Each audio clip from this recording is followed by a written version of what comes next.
पिछले भाग में विजय का विवाह चीता चुड़ैल से हो गया, किंतु उसके जीजाजी की मदद से उसकी पत्नी सुमति में से चीता चुड़ैल वापस निकल गई और वह लोग अपनी जिंदगी बिताने लगे।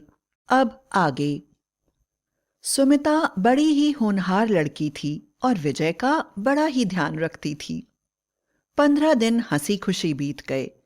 15 दिनों के बाद अमावस की रात अचानक सुमति अपने आप को बड़ा ही बेचैन महसूस करने लगी और विजय से बोली, विजय, मेरा मन बहुत घबरा रहा है।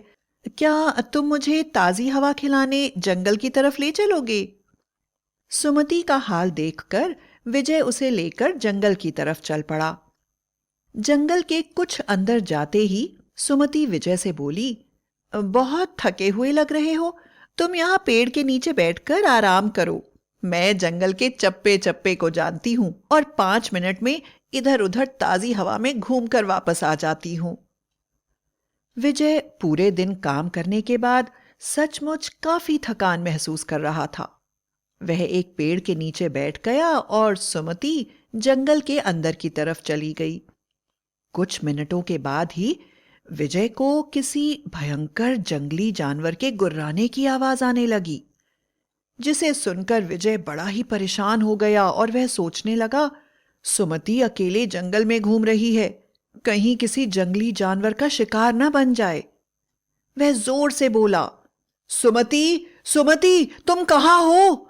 बहुत डर लग रहा है, लगता है आसपास कोई जंगली जानवर है, तुम जल्दी से मेरे पास आ जाओ, अब हमें घर लौट जाना चाहिए। अचानक विजय ने देखा कि सुमति बिल्कुल उसके पास ही खड़ी है। न जाने क्यों सुमति बड़ी ही भयानक लग रही थी। अमावस होने के कारण गहरा अंधेरा था और अंधेरे में सुमति की आंखें बड़ी ही भयानक तरह से चमक रही थीं। वह विजय से बोली, चलो विजय, देर मत करो, मुझे भी बड़ी थकान लग रही है। उसने विजय का हाथ पकड़ लिया। विजय को महसूस हुआ कि सुमति के हाथ में कुछ गीली चीज लगी हुई थी, जो उसके हाथ से विजय के हाथ में भी लग गई।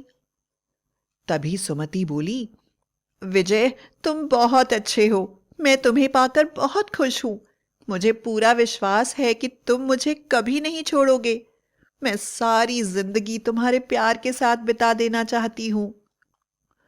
विजय सुमति की बातों में पूरी तरह से डूब गया और प्यार से बोला, सुमति, तुम बिल्कुल भी चिंता मत करो, मैं हमेशा तुम्हारे साथ हूं। घर पहुंचकर विजय ने सुमति से कहा, सुमति, मैं बड़ा थका हुआ हूं और सोना चाहता हूं। सुमति बोली, ठीक है विजय, मैं नहाकर सोऊंगी। विजय सो गया। अगले दिन जब विजय की आंख खुली तो उसने देखा सुमति नाश्ता तैयार कर रही थी। सुबह के 9 बज गए थे और उसको ऑफिस जाने में देर हो रही थी, इसलिए वह जल्दी जल्दी ब्रश करने लगा। ब्रश करने के बाद कुल्ला करने के लिए जैसे ही उसने अपने हाथों में पानी लिया, उसकी चीख निकल गई। यह क्या? यह नहीं हो सकता, यह तो खून है, यह मेरे हाथों में कैसे लग गया? उसके हाथ में सूखा हुआ खून लगा हुआ था, जो रात भर हाथ में लगे रहने के कारण सूख गया था। विजय को याद आने लगा कि जब वह जंगल से आ रहा था तो उसे महसूस हुआ था कि सुमति के हाथ में कोई गीली चीज लगी है, जो उसके हाथ में भी लग गई थी, किंतु थकान के कारण घर आकर उसने अपने हाथों को देखा नहीं था और वह सो गया था। सुमति दौड़ती हुई बाथरूम के दरवाजे पर आ गई और बोली, क्या हुआ विजय, सब ठीक तो है? तुम चीखे क्यों? कहाँ है खून? क्या तुम्हें चोट लग गई है? सुमति की बात सुनकर विजय बड़ा ही हैरान हो गया और सुमति से बोला, सुमति, एक बार देखो, कहीं तुम्हारे हाथ में कोई चोट तो नहीं लगी है जिसका तुम्हें पता ही नहीं लगा और ये खून मेरे हाथ में भी लग गया। विजय की बात सुनकर सुमति रसोई में गई और उसने अपना हाथ काट लिया।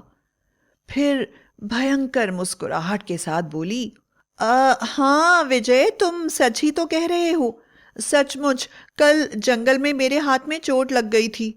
मेरा तो ध्यान भी नहीं गया। सुमति की बात सुनकर वह मुस्कुराता हुआ बाहर आया और बोला, मैं तो घबरा ही गया था कि यह खून मेरे हाथ में कैसे आ गया। अपना ध्यान रखा करो, तुम्हें दर्द भी नहीं हुआ? सुमति हंसते हुए बोली, तुम्हारा हाथ पकड़ते ही मेरा सारा दर्द छूमंतर हो गया। तुम्हारा प्यार ज्यादा शक्तिशाली है।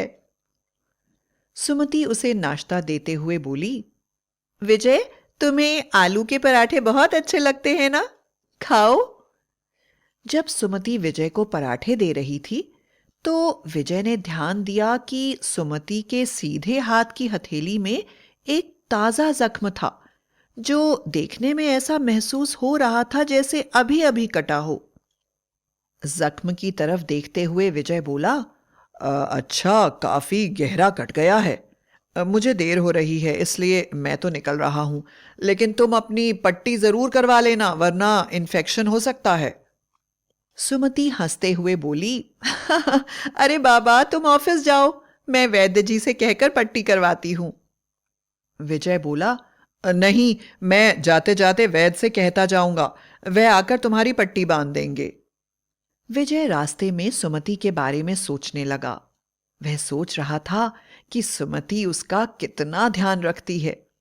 पहले किस तरह वह चीता चुड़ैल के चंगुल में फंसी हुई थी और लोगों का शिकार करती थी।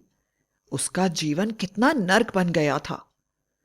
लेकिन अचानक वह जोर से चौंक गया क्योंकि उसे याद आया कि चोट सुमति के सीधे हाथ में लगी थी, जबकि सुमति का वह बायां हाथ पकड़कर जंगल से बाहर आया था। उसने फिर सोचा, रात की लगी हुई चोट सुबह इतनी ताजा कैसे हो सकती है? खून अभी तक बह रहा था। कहीं सुमति के अंदर चीता चुड़ैल का प्रवेश फिर से तो नहीं हो गया? लेकिन फिर उसने अपने मन को समझाया कि नहीं, ऐसा नहीं हो सकता। अगर ऐसा होता तो सुमति उसके साथ इतना प्यार भरा व्यवहार कैसे करती? मैं बेकार में ही ऐसी बातें सोच रहा हूं।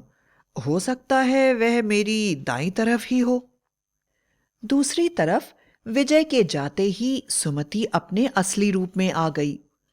अमावस की रात जंगल में जाने के कारण चीता चुड़ैल ने उसके शरीर में फिर से कब्जा कर लिया था।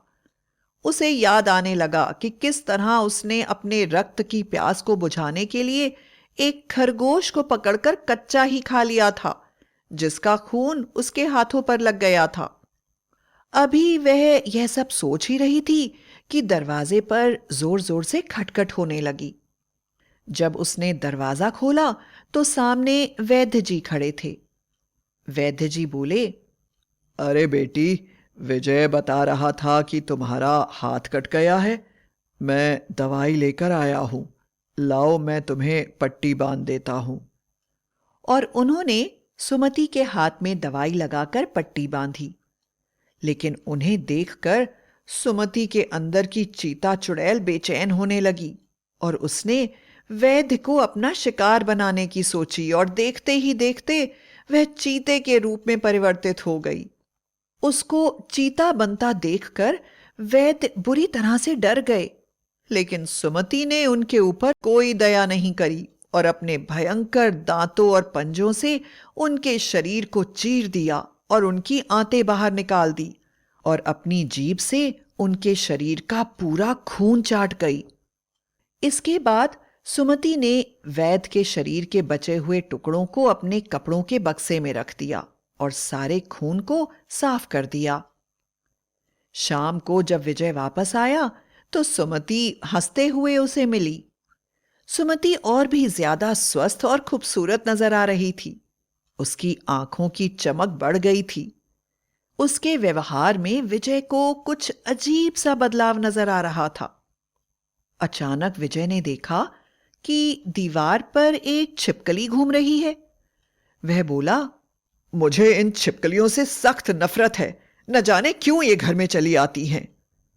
विजय की बात सुनकर सुमति अचानक उठी और उसने छिपकली को अपने हाथों से पकड़ लिया और उसे जोर से अपने हाथों से कुचल दिया, जैसे उसे कोई जुनून आ गया हो।